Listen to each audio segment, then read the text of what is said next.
Well, let's start in a situation where you can get to the store. Every grocery run that I've done over the last, what has it been? I guess we're on day 8 of quarantine in the state of Maryland. Produce is not affected. You know, you'll go into the aisles, and of course we're, you know, in a national shortage of paper products and cleaning products. But you'll also see a lot of the canned and the boxed items depleted, those shelf-stable items where people are stocking up on. Produce, I have not had a Plenty of bananas. Yeah, there you go, right?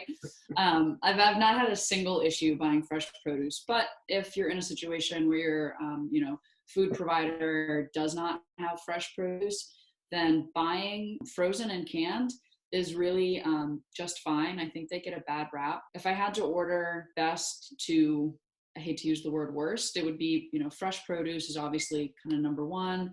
And then frozen is great because it's cheaper. It's going to last for a really long time in your freezer. And when these, especially, you know, fruits and vegetables are frozen, it goes through a process called flash freezing. The farmer or the food producer or whatever, they'll get the produce, they will flash freeze it at its peak ripeness, which is going to then kind of like lock in all the key nutrients, so you're not really losing anything. A lot of people, it's like some false information that floats out there. And then canned is great too, right? It's going to last for forever.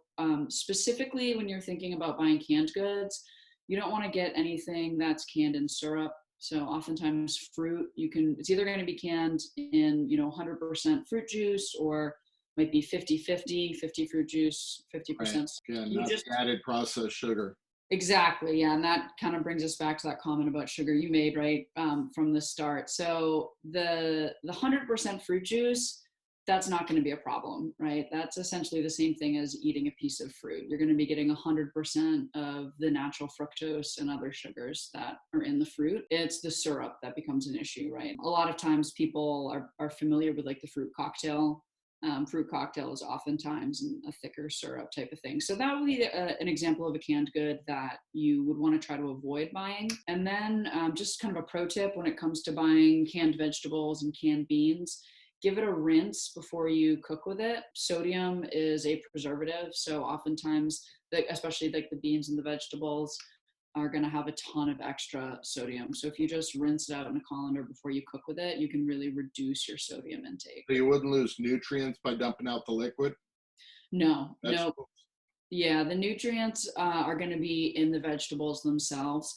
One cooking method where you do lose some nutrients is boiling. Growing up, my mom always used to like boil broccoli and things like that. And yeah, don't remind me of those days. Yeah, you know, like the boiled Brussels sprouts. Brussels sprouts is such a trendy vegetable now. Mushy and no texture. Right. So pretty much what happens when you boil that is you end up with, you know, a big pot of really nutritious water, and then some like lifeless, tasteless vegetables that you then go to eat.